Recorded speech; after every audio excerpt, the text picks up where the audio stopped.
Good evening, good afternoon, or perhaps even good morning, friends, depending on where you are joining us today. I am Alex Neve, and I've recently stepped down after 20 years as Secretary General of Amnesty International in Canada. And I'm joining you today from unceded Algonquin Anishinaabeg territory in Ottawa. I'm honored to be doing so on the eve of International Human Rights Day as we get ready to celebrate the 72nd anniversary of the Declaration of Human Rights. And that means that 22 times from December the 10th, 1999 through to December the 10th, 2020, 22 times Human Rights Day has come and gone, meaning that 22 times the world has marked the anniversary of the UN's adoption of its most precious human rights testament, the Universal Declaration of Human Rights. The declaration which promises and assures us all in its stirring and eloquent first article that all human beings are born free and equal in dignity and rights.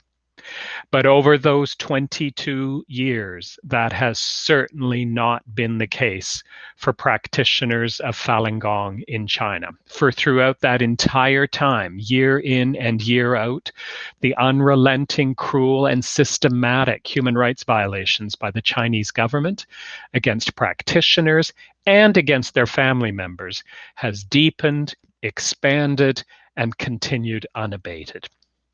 And over those years, I have frequently joined Falun Gong practitioners here in Canada who have gathered on Parliament Hill and in front of the Chinese embassy in Ottawa to draw attention to this cruel and unending human rights crackdown. I have stood with so many family members here in Canada who have been gravely worried about the fate of their loved ones imprisoned in China. And I've always been bolstered by the conviction and clarity of practitioners and their loved ones, by their resilience, by their determination to press on, and certainly by their strength and absolute courage in refusing to be silent. But it has also been so truly despairing to witness this unrelenting and cruel human rights repression, and at the same time, the half-hearted at best, and certainly woefully inadequate response from the international community. The range of human rights violations which Falun Gong practitioners have endured over these years is considerable and is nothing short of heartless. Religious persecution, freedom of expression and opinion, arbitrary arrest, unlawful imprisonment, unfair trials, torture and ill treatment, and of course, the right to life. And all of this must end. That certainly means that the Canadian government has to increase its efforts to work both bilaterally and multilaterally to significantly intensify the pressure on the Chinese government to relent. That, of course, also means that human rights must come first in our relationship with China, central to all of our engagement across the entirety of government and all business dealings. That means that human rights cannot take a back seat, for instance, to trade and investment, as they have for far too long, for far too many years. We absolutely need to see intensified efforts within the international community, working with a broad array of governments, as broad array as possible, to make it clear that China's atrocious human rights record needs to be addressed. The Falun Gong crackdown for more than 2 decades, the current harrowing Uyghur crisis, the deteriorating situation in Hong Kong, continuing abuses against Tibetans, against Mongolians, and the constant repression of human rights lawyers, advocates, and activists. It is time for the world to find its voice with respect to China's abysmal human rights record. As we come together for this webinar this evening, I certainly very much have on my mind the very worrying situation of Canadian citizen and Falun Gong practitioner Sun Qian, unjustly imprisoned and almost certainly subject to torture, ill treatment, and harsh prison conditions for close to 4 years now. Sun Qian was precipitously convicted to an 8-year prison sentence earlier this year, based on a confession almost certainly the product of duress and torture, perhaps, an unfair trial, and including a supposedly voluntary decision to renounce her Canadian citizenship. There is, as we all know, considerable strain in the relationship between Canada and China at this time when it comes to concerns about prisoners. The Canadian government has, importantly, given much attention to efforts to secure freedom for Michael Kovrig and Michael Spavor, for whom Human Rights Day this year is a somber and auspicious anniversary marking 2 years since their arrest, which means 2 years of languishing in detention and harsh prison conditions. All of that, as we know, in clear retaliation for the extradition proceedings brought against Meng Wanzhou. In a press release today, Foreign Affairs Minister François-Philippe Champagne spoke out about the two Michaels, as they are commonly known, stating, "These two Canadians are an absolute priority for our government, and we will continue to work tirelessly to secure their immediate release and to stand up for them as a government and as Canadians." Sun Qian's case must similarly receive consistent, absolute priority attention at the highest levels of the Canadian government, including from Minister Champagne and even from the Prime Minister himself. Lastly, it is important to note that the repression against Falun Gong practitioners extends to here in Canada as well. In May, on behalf of the Canadian Coalition on Human Rights in China, Amnesty International issued a report documenting harassment, threats, interference, and violence against human rights defenders in this country, including Falun Gong practitioners, who draw attention to China's worsening human rights record. The coalition, in existence for close to 25 years, is made up of organizations across the country who work to ensure that the Canadian government takes effective action to address serious human rights concerns in China. Both Amnesty International and the Falun Dafa Association of Canada are active members. Over the years, human rights defenders active with groups in the coalition, as well as members of the communities they represent, have experienced a growing pattern of harassment, intimidation, and threats in Canada, emanating from individuals almost certainly linked to the Chinese government. The unmistakable intent has been to disrupt and shut down activities in Canada that seek to draw attention to China's notorious human rights record. The impact has ranged from inconvenience and frustration to intense levels of distress and fear. Falun Gong practitioners across Canada have been subject to that full range of interference and attacks. In 2017, concerned that the pattern had become widespread, the coalition prepared a first confidential report for the Canadian government, a redacted version of which did have some public circulation. But the government failed to act. 3 years later, the situation had worsened considerably, such that we felt the need to prepare and release this year's follow-up, another comprehensive report documenting this extensive pattern of human rights abuses right here in Canada. That's because there's been a deeply disturbing intensification in the threats, intimidation, and interference against individual activists and communities in Canada over these last 3 years.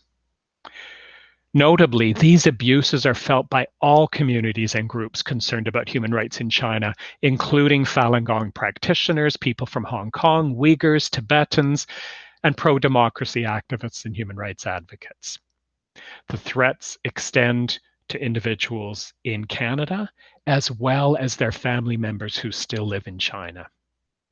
It takes place on social media, through surveillance, monitoring, and hacking of phones, computers, and websites, in print and broadcast media, on university and college campuses, at public rallies, and cultural events. Individuals responsible for the threats often remain anonymous or invisible, but make it clear that they are strong backers of the Chinese government, often leaving no doubt that they are directed, supported, or encouraged by Chinese officials. The threats are bullying, racist, bigoted, and frequently involve direct threats of violence, including sexual violence and even death. Over the years, individuals have turned to Canadian officials and agencies, including municipal police, the RCMP, CSIS, Foreign Affairs, Human Rights Commissions, and the courts for assistance. But the response has been piecemeal at best, non-existent at worst, and always confusing. More often than not, no effective steps have been taken in response. It is no surprise that the incidents are becoming more frequent and more disturbing, as is the case in many other countries as well. That is not only a Canadian phenomenon. It's also not surprising that individuals have largely given up on turning to Canadian officials for assistance in ensuring that their rights are protected from these disturbing human rights violations, because nothing happens. In 2017, the coalition urged the government to implement a more coordinated approach to this situation, including a centralized complaint mechanism or hotline. That did not happen. In this year's follow-up report, we have reiterated and expanded upon that recommendation, highlighting that the need for action has become absolutely urgent.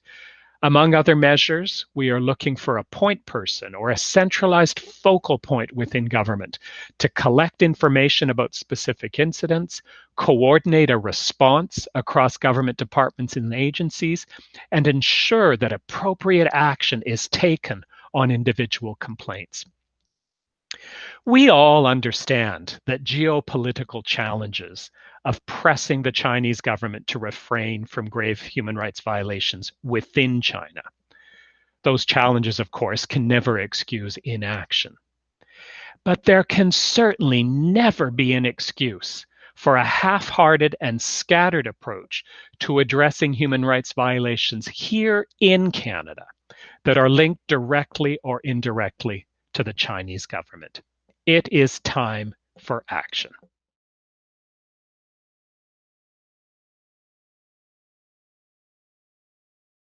Bilateral relations between Canada and China are currently at rock bottom. A Nanos opinion survey across Canada pre-COVID indicated that 9 in 10 Canadians held a negative impression of the government of China.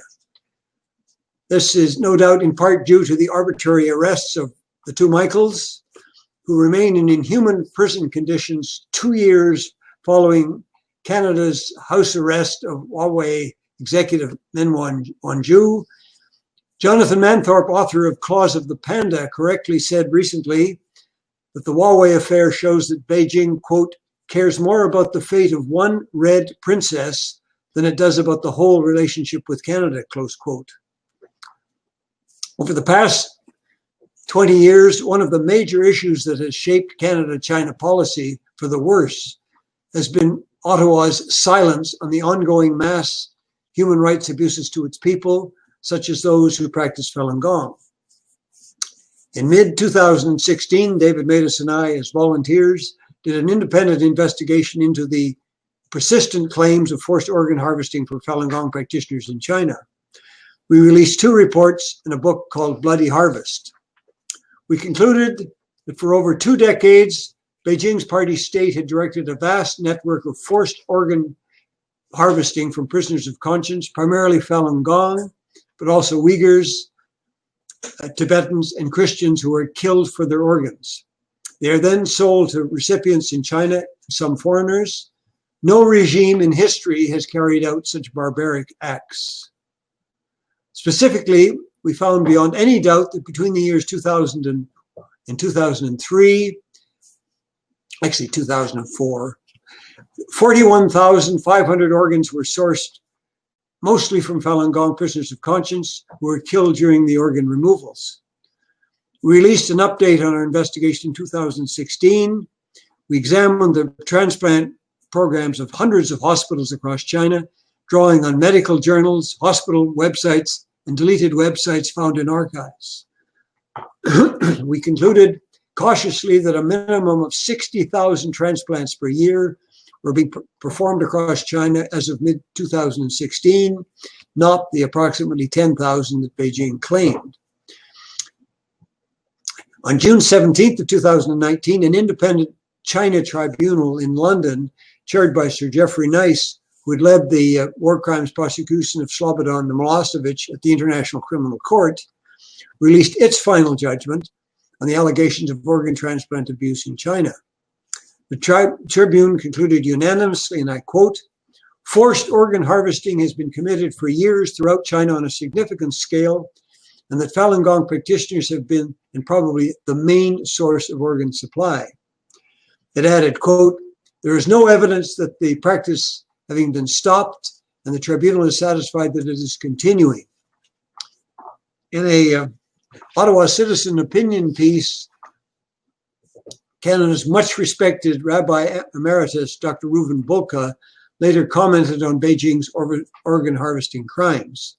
Quote, "This is murder, brutal murder, taking organs from the bodies of live people. Even though there was irrefutable evidence that this was happening, the Chinese authorities denied it."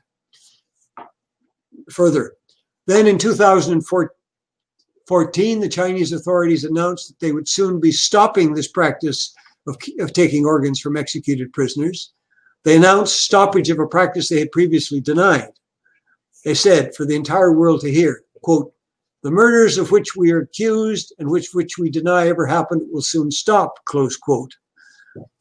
And Rabbi Bulka goes on, "They thereby reveal that they are liars as well as murderers." Quote, "Based on the recent China tribunal findings, we learned that the Chinese authorities are at it again, or more accurately, still at it. The facts are clear. 90,000 transplants a year, coupled with a waiting time of just a few weeks, and the assurance of a backup organ should the original organ fail, is a combination that has no equal anywhere."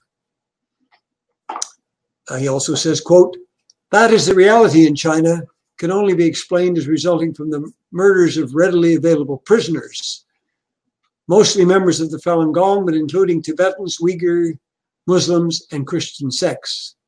A number of countries have banned travel to China for transplant surgery. Strangely, Rabbi Bulka says, Canada and the United States are not among them. They should be," close quote. And finally, "No deal with a murderous regime that regularly kills its citizens to make money is worth the paper on which it is written.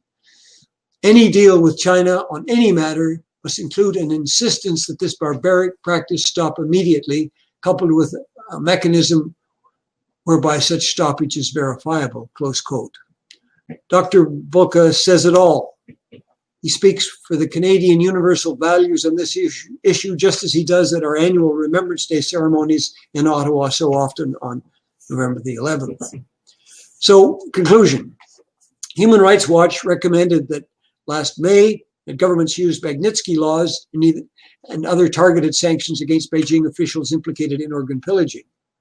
Canada now lists a number of officials alleged to be involved in gross human rights violations or corruption from Russia, Venezuela, South Sudan, Myanmar, and Saudi Arabia, but strangely, no one from China. If Canada and other democracies showed more commitment, and I might say backbone, to our values, the vile commerce might end. Is it any wonder why China is now blatantly persecuting democratic residents of Hong Kong by absurd prosecutions, and Uyghurs with such intensity? Xi Jinping himself was quoted recently as saying that the Uyghurs should be shown, quote, "absolutely no mercy." That's a quote from the president for life in China. Is it any wonder why China does not hesitate to use trade and business incentives and abuses to further silence our government? Beijing will not hesitate to continue to undermine our Western democracy and values to advance fascist objectives. Instead, Canada must take all opportunities to condemn publicly the Beijing regime on its ongoing persecution of Falun Gong. Canada should apply our Magnitsky laws and other targeted sanctions against any Chinese official known to be involved in the persecution of Falun Gong and organ harvesting. Canada should, like Australia, adopt a foreign interference law to stop Chinese officials from interfering with Canadians anywhere in this country. All United Front organizations posing as community groups should be registered as foreign agents in Canada, and Ottawa must actively call for the release of Canadian citizens, including Ms. Sun Quyen, who's been suffering in prison for 3 years as a Falun Gong practitioner.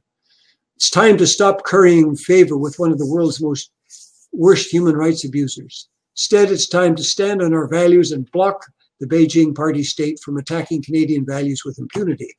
It's time, in short, for Canadians to stand on human dignity and on the correct side of history. Thank you.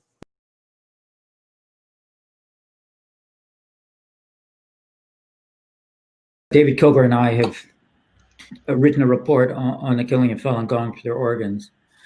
And I'm supposed to do this in 12 minutes, so I'm going to try to keep to that. I've got a longer text that will be posted, I expect, and people can read it if they want. And what I wanted to do is say something about the mass killing of Falun Gong for their organs in comparison, in contrast with the Holocaust. I wanted to start off with a text from Yehuda Bar, who's a Holocaust scholar. He said, the Holocaust can be a precedent or it can become a warning. And the Holocaust, in several ways, is different from the killing of Falun Gong for their organs. Yet there are features of the Holocaust similar to the killing of Falun Gong for their organs. These features serve both as a precedent and as a warning. The first way in which the Holocaust was a precedent for the killing of Falun Gong for their organs is incitement to hatred. The Nazis were not just anti-Semitic. Eliminationist anti-Semitism was central to their existence. It was who they were. One can say something similar about the Chinese Communist Party. There is, one can see, a lot of incitement to hatred, slander, and vilification against Falun Gong, but there's more than that. Falun Gong, in the eyes of communists, is an existential threat to their rule. One reason was the numbers, an estimated 100 million practitioners at the time of the repression, far more than the membership in the Communist Party, a group imbued with non-communist beliefs. Another reason was the connection of Falun Gong with Chinese traditions, the blending of spiritual Buddhist and Taoist traditions with the exercise Qigong traditions, in contrast to the Communist Party, divorced from these same traditions. Communism is to China a Western import, which saw itself as modern, a break from these traditions.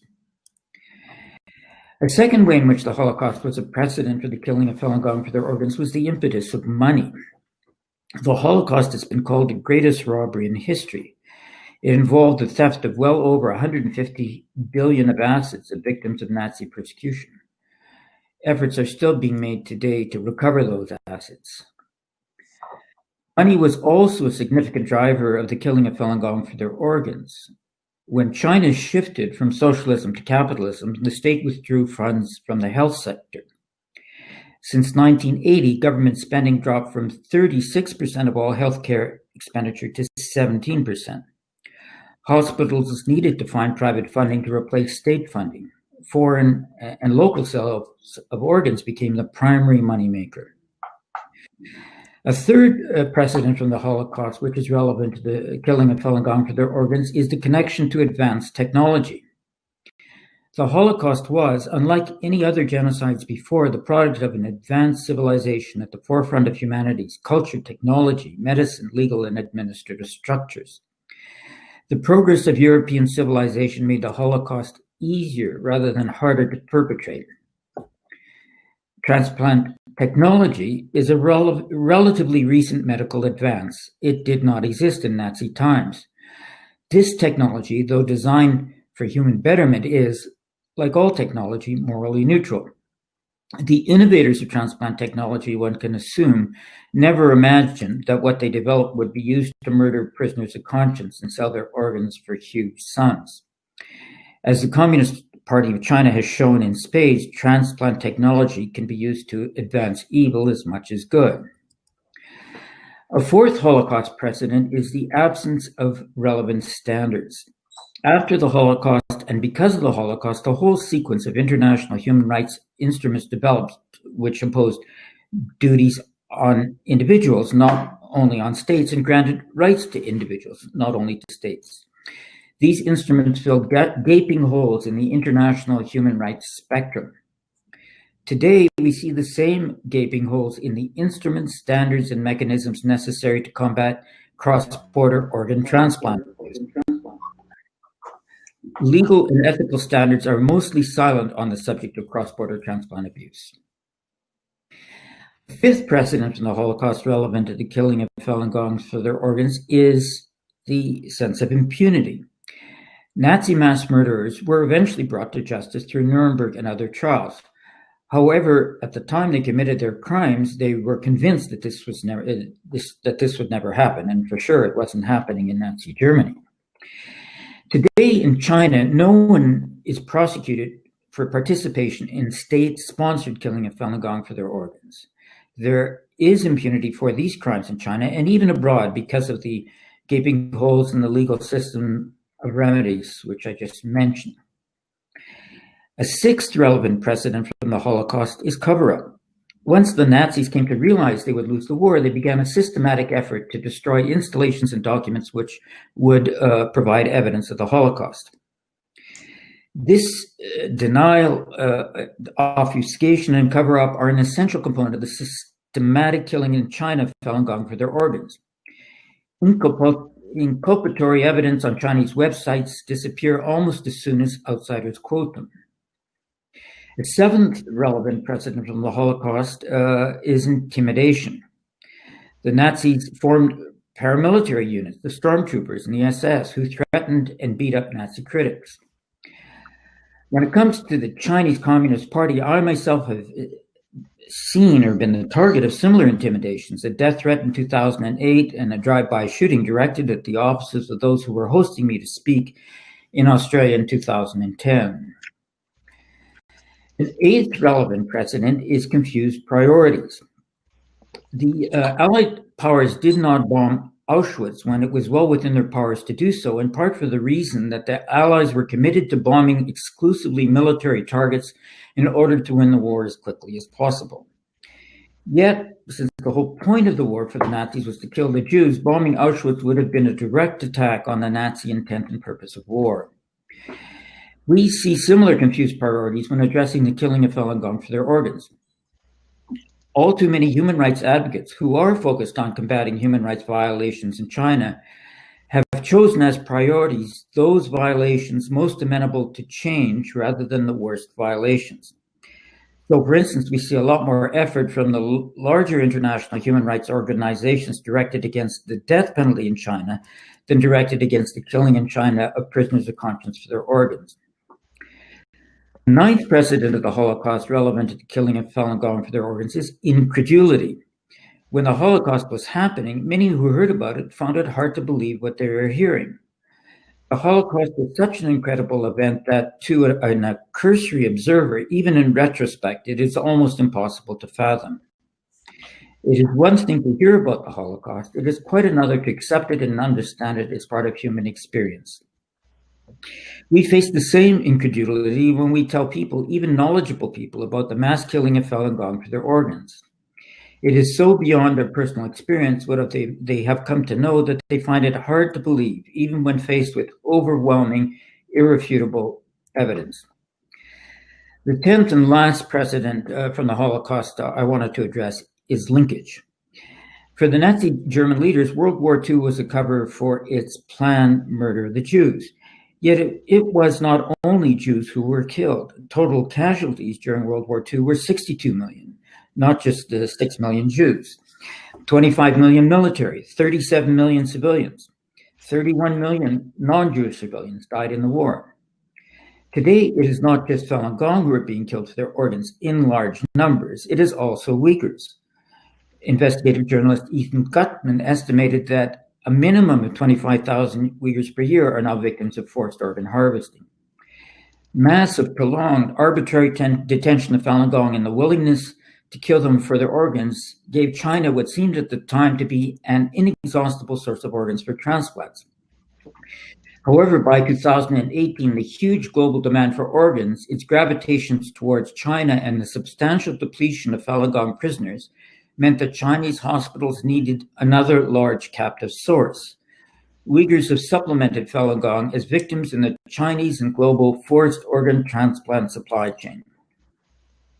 So let me just say a few words by way of conclusion.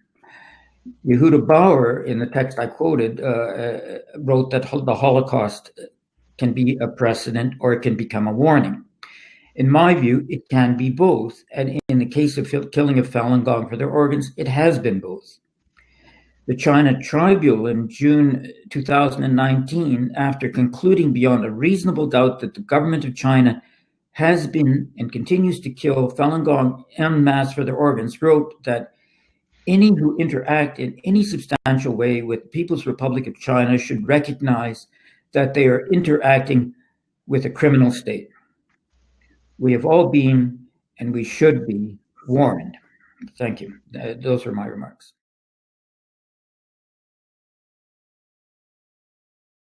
Hello, my name is Levi Browde. I'm Executive Director of the Falun Gong Information Center, which is an all-volunteer organization. We're based in New York. We have volunteers around the world. We're focused on getting information out of China about the persecution of Falun Gong and getting into the hands of people that can do something about it. So there's really just two main topics I wanted to cover here tonight. One is I want to do a brief recap of kind of current trends that we're seeing inside China, and then maybe spend most of the time talking about why the Falun Gong issue matters, maybe from a Western perspective. We'll look at two specific numbers. One is the number of arrests, and one is harassed. A lot of times, people who practice Falun Gong in China, police may knock down their door, harass them at work, ransack their home, but not actually detain them or put them in prison. And so we categorize that as harassed. So a couple things to look at. If you look at February of this year versus February of last year, you saw a 200% increase in the number of people arrested and a 76% increase in the number of people harassed. Now keep in mind, that's February inside China, which was a fairly lockdown period. Fast forward to October of this year versus last year, you saw a 63% increase in arrests and a 500% increase in those who were harassed. Why is this? Well, there's really two main reasons you could point to. One is in recent months, they've started a new campaign they're calling the Zero Out campaign, which is essentially means zero out the number of people who practice Falun Gong in your region. And we've seen this over the years. They periodically churn out a new flavor of campaign to advance the persecution there. But the main goal there is, unlike in many other campaigns, not necessarily to take the person into a prison, but to make their life more of a living hell. For example, obviously they have a blacklist of people who practice Falun Gong in China. Everybody has an ID card that you use to do basic transactions, get a passport, buy things, that kind of thing. That ID card has a chip.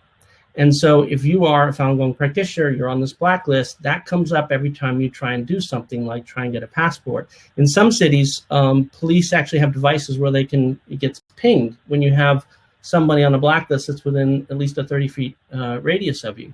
So the whole campaign has really been squeeze them more and more and more, get them to they'll stop practicing Falun Gong and therefore zero out the number of practitioners.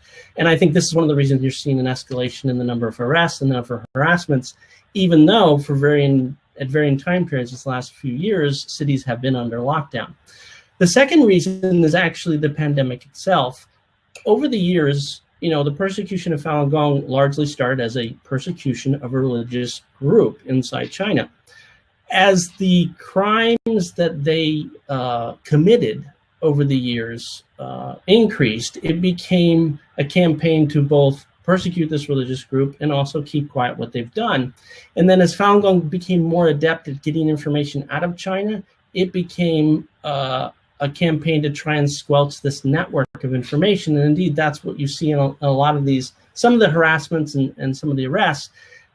Falun Gong people inside China are being arrested because they're disclosing some of the real information about what's happening, for example, with the virus in and around Wuhan, when the CCP was saying one thing, and the network of people inside China that were normally reporting on the human rights abuses of Falun Gong was saying something else, and that was causing an increase there. So overall trend, despite the lockdowns, you're seeing a significant increase in arrests and harassments inside China.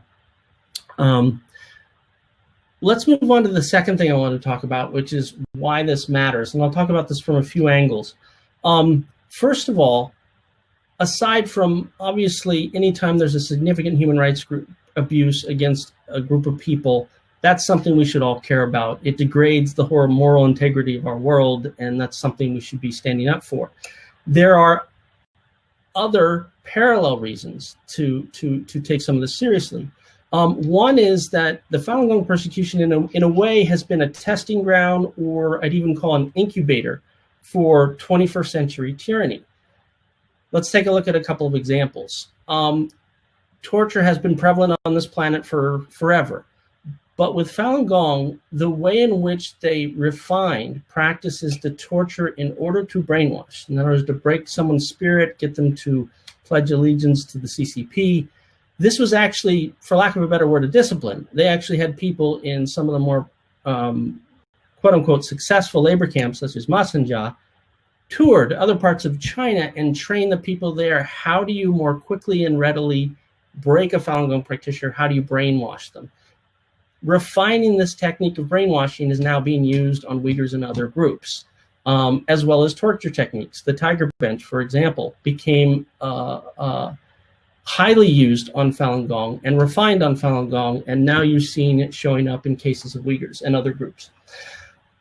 The second way is maybe sort of the way to talk about is the legal veneer. There's always been somewhat of a legal veneer, but the idea of masking the wholly illegal and unjust practice of taking people because of their faith and throwing them into a labor camp or a prison, and coding that in a judicial process with judges and prosecutors and verdicts was refined on Falun Gong, much more so than it had been in the past. And that, again, is being used on other groups.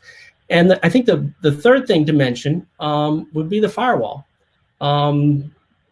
If people remember, back in 1999, internet was just coming up. The development of the firewall was primarily driven on the need to survey and to censor Falun Gong. And this becomes very obvious when you look at even Western companies hoping to sell their services to the CCP would even feature that in their materials. Ethan Gutmann, I think, was even in a trade show inside China where they would pull people in and say, hey, let me show you how you can more readily track Falun Gong. You saw that in paperwork on lawsuits filed against Cisco Systems, where they're explicitly marketing their services as a way to track Falun Gong. The development of this firewall, while now it is used to surveil and censor the entire Chinese internet, and is actually being, you can see following it, the Belt and Road Initiative, it's probably being used in other countries now. It was initially driven on Falun Gong. So these are sort of examples on by having the CCP persecute Falun Gong in the way that they have over these 20 years, they have developed these methods, and now other groups are suffering, or the wider population is suffering. So that's one thing I think that's notable. The second thing I think is what I'd call, maybe call it a blueprint. In a way, the persecution of Falun Gong is a blueprint for how the CCP attacks enemies in general and around the world. One little specific example, and then I'll sort of go into the broader picture of this. If you were to juxtapose the steps taken in terms of propaganda on Falun Gong versus how they dealt with the initial outbreak and covering of the virus, they mirrored each other. In both cases, the very first step was to persecute the whistleblowers. In Falun Gong, you see that with people going to Tiananmen Square and anybody who practices or vocalizes for Falun Gong, throwing them into a labor camp. With the virus, as we all know, those first doctors in Wuhan that were on WeChat and talking about it, they were immediately disciplined, and some severely. So that first step to sort of persecute the whistleblower. The second step to hide the truth and really source material. Like with Falun Gong at the very beginning, they banned the books. There was even book burnings, and we saw that in the early times on the street corners of Beijing. Book burnings, blocking all the websites, so no one could actually see or get access to the Falun Gong books themselves and understand it from on their own. You saw that again with the virus, sanitizing the market, hiding the initial reports, holding the genome, all those kinds of things that they did at the beginning to sort of hide that source material.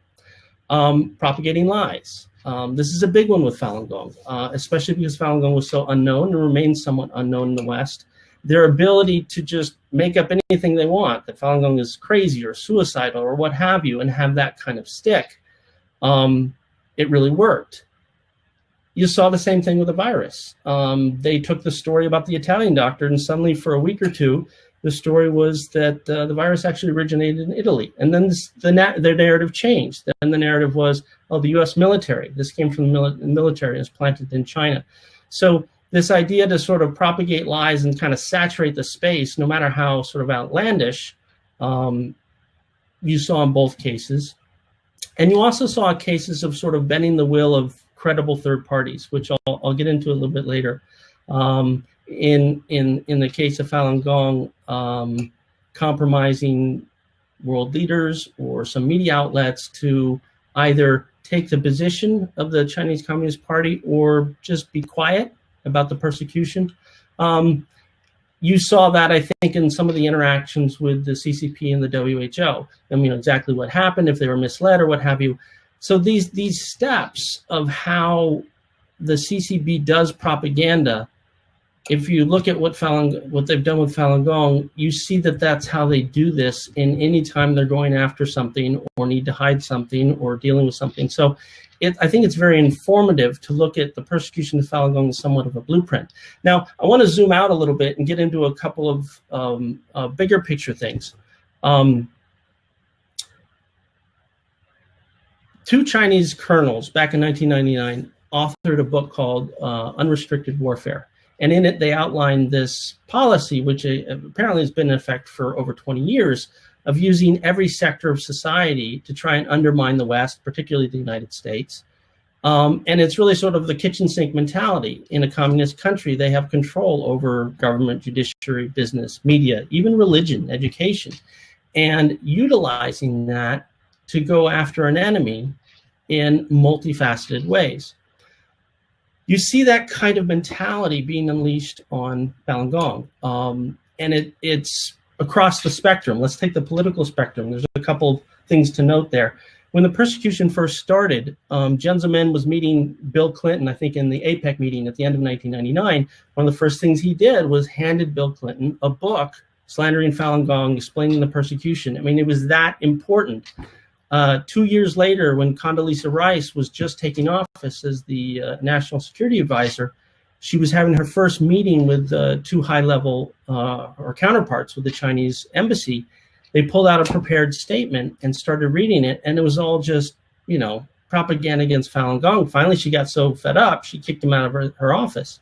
So utilizing that level of political leverage and propaganda has been one of the tactics they've used against Falun Gong. And of course, the last 20 years, you guys, I think, have had some of this in Canada, going after state and local officials, province level officials, writing fake letters, pretending to be Falun Gong. I mean, they've had a whole set of ways that they've sort of barraged the political establishment. Well, they've done the same thing with every other sector. They've gone after businesses outside of China to not rent to Falun Gong or not advertise with a Falun Gong sort of linked organization. We've had basic thuggery. David Mattis cited a couple of those, but we've had people beaten all around the world. People sitting in front of the embassy or consulates here in the U.S. One of our lead technical engineers was taken from his home and beaten and bloody and left on his front lawn at a nice suburban neighborhood in Atlanta. We had the shooting in South Africa, the drive-by shooting that David Mattis had referred to when he was staying in Australia. So you've had, even here in New York, many years ago, we caught the consul general on the phone with admitting to encouraging the local Chinese communities to go after Falun Gong and to beat them in the streets. And we had a series of days there where there was a lot of unrest and people attacking us on the streets. So using political, using economic, using basic thuggery, even the so-called NGOs, which are really government entities that China sends to Geneva, this unrestricted warfare mentality, this multi-pronged mentality is a blueprint. And they've used it to go after Falun Gong, and that's how they've used it to go after and compromise a lot of institutions in the West. And so I think it's very informative to look at the persecution of Falun Gong in that way as largely a blueprint. So I'm running out of time here. The last point I wanted to make is that is very brief, and that is Falun Gong is a whistleblower.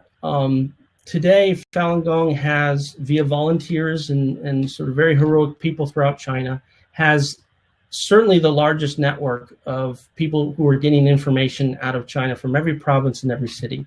And that information gets to volunteers or media organizations or stuff here in the West. And so, in summary, the Falun Gong community really represents perhaps the single largest whistleblower of the CCP globally.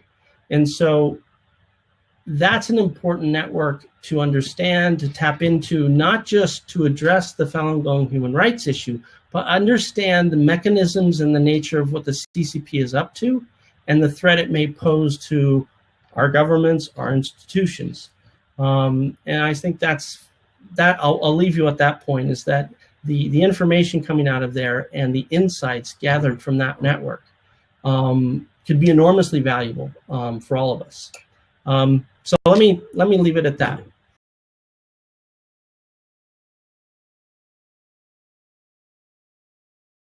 First of all, it's been an honor for me to always stand with the Falun Gong community to speak at events outside of Parliament, as well as to speak inside of Parliament to raise issues before parliamentary committees.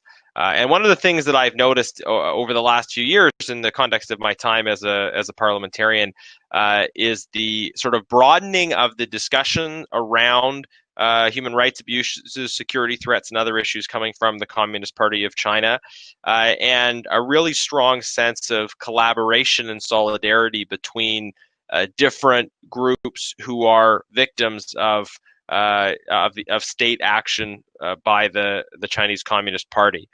So when I post online about the situation of Uyghurs, I see people who are Hong Kong activists magnifying that message. When I'm, I was at a conference on Tibet, and it's incredible to hear the conversations between Tibetans and Hong Kongers about the abuses of commitments and of international law that are part of the experience of both of those communities. And to see as well the dialogue happening between Uyghurs and Falun Gong practitioners on the issue of organ harvesting, recognizing that organ harvesting is something that has been going on for a long time, targeting Falun Gong practitioners, and increasingly there are concerns about now organ harvesting targeting Uyghurs as well.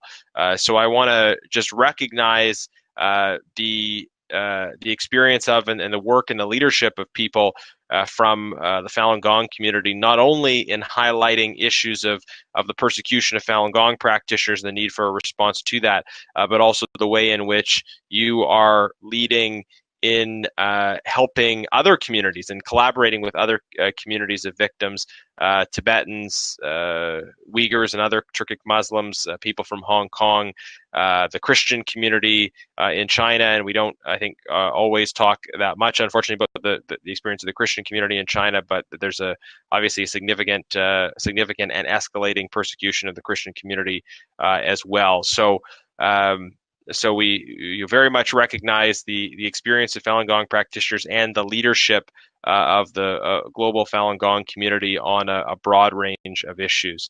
And one of the things that is striking to me as well, in the 5 years of being a member of Parliament, is when I started, there was a lot of discussion about human rights in China. And absolutely that continues to be part of the discussion, at least in the circles I'm in. But now, increasingly, it is top of mind for people involved in this kind of advocacy to highlight the risks, the threats that are faced here in Canada by those who are involved in this advocacy. The way in which the long arm of authoritarian regimes around the world, in particular in this case the Chinese Communist Party, seeks to intimidate and threaten Canadians acting on Canadian soil, speaking out about these kinds of issues. So that is an emerging issue that we need to be very much aware of and responding to. It's not only now about projecting our values around the world, but it's about protecting our values here at home from that pressure that's being generated overseas. Now, I wanted to just highlight a number of parliamentary issues to encourage your ongoing advocacy on these issues. Of course, well known to many of you, I think, who are on here, will be Bill S-204. This was Bill S-240 in the last Parliament. It's a bill inspired by the work of Mr. Kilgour and Mr. Maida. Such an honor to be on here with both of you, who did the groundbreaking work on organ harvesting and trafficking in China. And I think it was Mr. Maida who told our parliamentary committee in the last Parliament that it is a source of a little bit of embarrassment that we have these two great Canadians that have done this great research. And other countries have taken up the charge to pass legislation on organ harvesting and trafficking, and yet here in Canada, the country from which the researchers came who did this critical work, Canada has not yet stepped up. And we have this legislation that would make a big difference. It would make it a criminal offense for a person to go abroad and receive an organ where there hadn't been consent, and also create a mechanism by which someone could be made inadmissible to Canada if they had been involved in forced organ harvesting and trafficking. It's a strong mechanism to ensure that Canada would not be complicit in organ harvesting and trafficking. And the bill, of course, it is largely inspired by the experience in China, but we recognize that illicit organ harvesting and trafficking does not just happen in China. In some cases, it's something that takes advantage of weak state capacity. The phenomenon in China of sort of state coordinated organ harvesting is, I think, fairly unique, but we have other places where criminal elements take advantage of weak state capacity, and people are taken advantage of and have their organs harvested as well. So this law would address the issues in China as well as the issues more broadly. And I want to recognize the leadership of many people on this. I think Irwin Cotler was the first one to put this bill forward. Boris Yashnevsky also put a bill forward like it. And in this iteration, it's been Senator Salma Tulajan, a conservative senator, who has put the bill forward. That's the S in front, means Senate. It's a Senate bill. But I've been working on the House side as well as doing some of the advocacy and promotions around this. So I am hopeful. We almost got it done. We got the bill passed in both houses, but in slightly different forms. So we're hoping that this Parliament will be the one to get it done. And part of the advocacy around this is encouraging people to support Bill S-204, but also try to encourage the government to put forward a government bill. Because when we're talking about a private member's bill like S-204, it's much more difficult. There's limited time, limited channels. There's a big long lineup. And so if the government made this a government bill, it would go through much faster.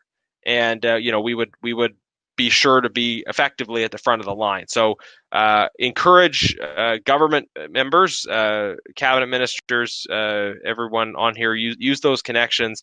I would be very happy to see the government put forward a government bill and take all the credit. Absolutely. In politics, sometimes it matters who gets the credit. I'm much more interested in getting this done. I recognize the leadership on this issue of people across different parties. And as I said when I first announced my involvement in this bill, we just need someone to carry the football the rest of the way, because this bill really needs to pass. Nobody's against it, as far as we'll sort of stand up and admit to being against it. There seems to be a general consensus, but it's one thing for people to agree to something in principle. It's another thing to actually get it done, such as the nature of politics, unfortunately. I've also recently put forward a motion 55, that calls on the government to respond more effectively to foreign state interference here in Canada, combating that issue of threats here in Canada.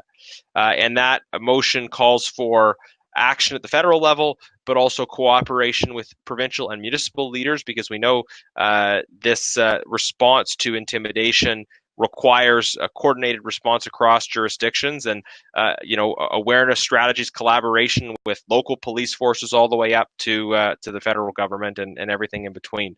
And that builds certainly on some of the excellent work done by Amnesty International and others when it comes to identifying these problems and the challenges that victims have. We need to listen to victims of foreign state interference, who often have this experience of getting the runaround. So part of my motion is to call for better support for victims of foreign state interference, so that anyone, a Canadian citizen or someone who's not a Canadian citizen but who's living in Canada, they have fundamental rights and freedoms, and they should not be facing intimidation from a foreign state. So these are a number of the initiatives. Of course, many of you will be aware as well about the ongoing work of the Special Committee on Canada-China Relations.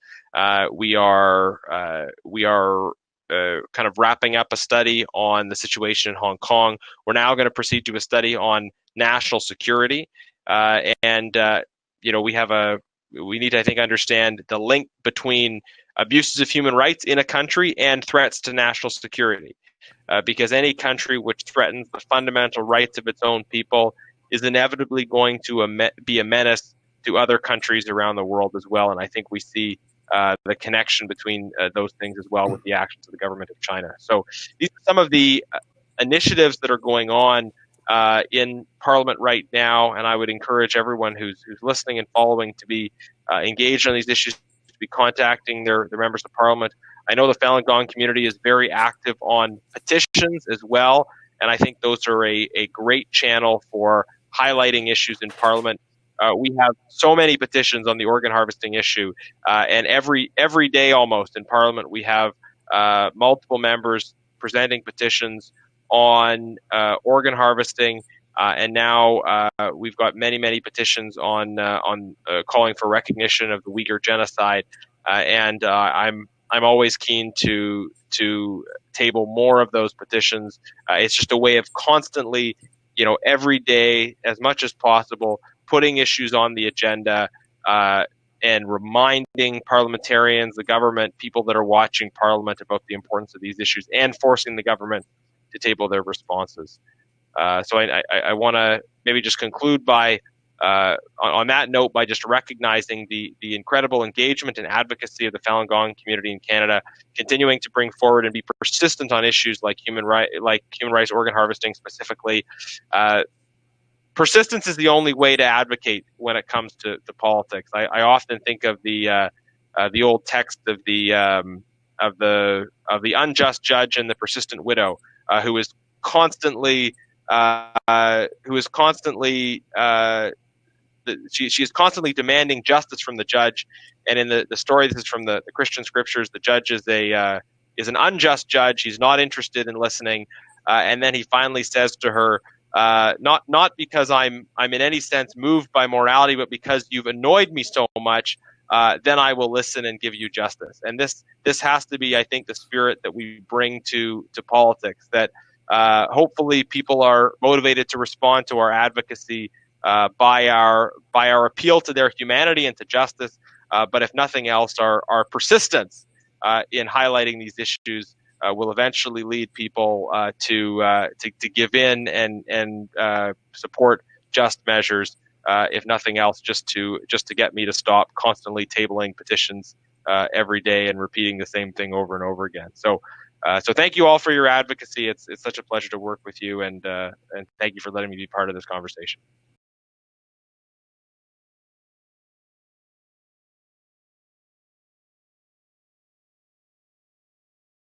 We meet at an important historical inflection point on the 72nd anniversary of the Genocide Convention, reminding us of horrors too terrible to be believed, but not too terrible to have happened.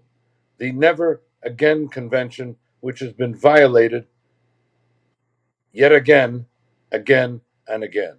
And on the 72nd anniversary of the Universal Declaration of Human Rights, sometimes known as the International Magna Carta of Human Rights, but which has been violated in any one and every one of its particulars.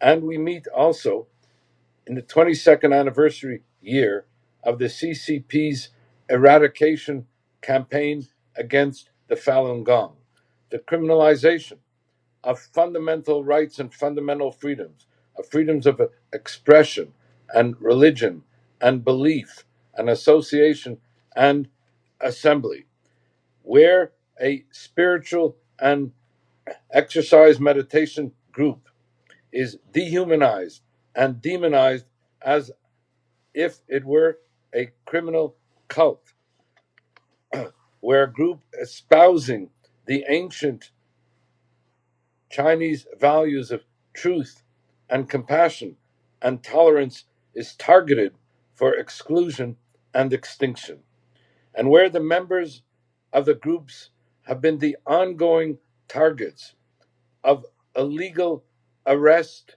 and arbitrary detention, of torture in detention, of false and trumped up charges, of the denial of any presumption of innocence, of the denial of any right to rebut any of the charges, of the denial of any semblance of due process, in the denial of the right to counsel, the right to a fair trial, or the right to a hearing before an independent judiciary where 99.9% have their charges secured as convictions. In a word, the denial to the Falun Gong of any semblance of due process, of any semblance of the protection of human rights and human dignity. I first encountered the persecution and the prosecution of the Falun Gong shortly after I was elected a member of parliament in a by-election in November 1999. I was approached to take up the case and cause of Professor Kunlun Zhang, a Falun Gong practitioner who had been a colleague of mine at McGill University. Professor Kunlun Zhang had gone to China to visit family members. While engaged in a spiritual and exercise group, he was, in effect, abducted, illegally arrested, detained, tortured in detention, and subjected to all the iniquities that I have been describing above. In other words, all the attending deprivations of due process and human dignity. As a newly elected member of parliament, together with a colleague of mine, Judy Scrow, who had also been elected in a by-election at the same time, and David Kilgour, another member of parliament, we organized a series of all-party press conferences on behalf of Professor Kunlun Zhang, as well as a number of other initiatives on his behalf. I recall being advised by governmental officials that we should not hold these press conferences because the government was about to embark on a trade mission to China. My answer, as reported in the press at the time, was that there is no contradiction between promotion of trade and promotion of human rights. The contradiction is between the promotion of trade and the lack of promotion and protection of human rights. And so, at that moment in time, we continued with our advocacy, and I'm delighted that Professor Kunlun Zhang was released and the trade mission, in fact, went ahead. Canada-China relations, and this was the main principle that I've always adhered to, cannot be anchored in or proceed upon any compromising of human rights and human dignity issues, which brings us to the present day in Canada-China relations, which should be organized around the following principles. Number one, that we must distinguish between Xi Jinping's China, the CCP, and the people of China, who are the standing targets of mass domestic repression. Number two, that while we support engagement with China and support trade with China, this cannot be done at the expense of the protection of human rights, at the expense of the protection of human dignity. That number three, that regrettably, Xi Jinping's China today constitutes the greatest threat to the rules-based international order, including, and I'm just giving a number of examples here, the enhanced targeting, particularly under the cover of the COVID pandemic, the enhanced targeting of what the CCP has called the 5 poisons. By that, I mean the targeting of the Uyghurs, Hong Kong, Falun Gong, Tibetans, and Taiwanese. The illegal forced harvesting of the particularly Falun Gong organs and organs also of others such as the Uyghurs, Tibetans, and Christians, and which Sir Geoffrey Nice in his China Human Rights Tribunal characterized as ongoing crimes against humanity. Number three, the assault on media freedom, where it's not as well known as it deserves to be, that China jails more journalists than any other country in the world. Number four, the assault on lawyers and human rights defenders. Let me give you just one example of many that I can use, and that is Falun Gong practitioner Sun Quan, in whose defense I have been involved, and as a result of which had conversations with her lawyers in China, only to learn that there has been, in effect, a succession of 7 lawyers seeking to represent her, but who have themselves been repeatedly arrested or disappeared or charged or held in a communicado or forced to give up the representation of her case and cause. And then, of course, there are the thousands of political prisoners like Sun Quan, like Hussein Jalil, the disappeared Canadian Uyghur, who I might also mention, and Dr. Wang Bizang, one of the longest serving political prisoners in China, who himself abducted in 2002, brought to China, and in a sham trial, sentenced and convicted on both the trumped up charges on treason and terrorism, and sentenced to life imprisonment in solitary confinement, where he suffered a series of debilitating strokes.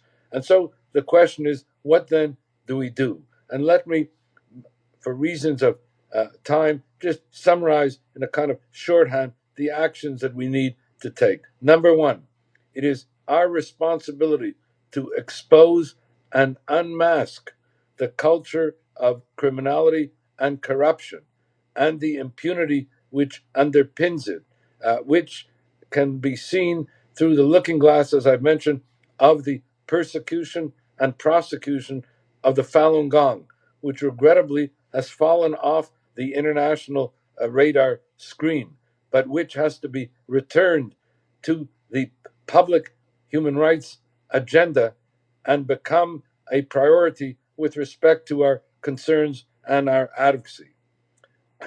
Number two, to unmask and expose the crimes against humanity being committed that are targeting the Falun Gong, as dramatized with the illegal forced harvesting that I was referencing.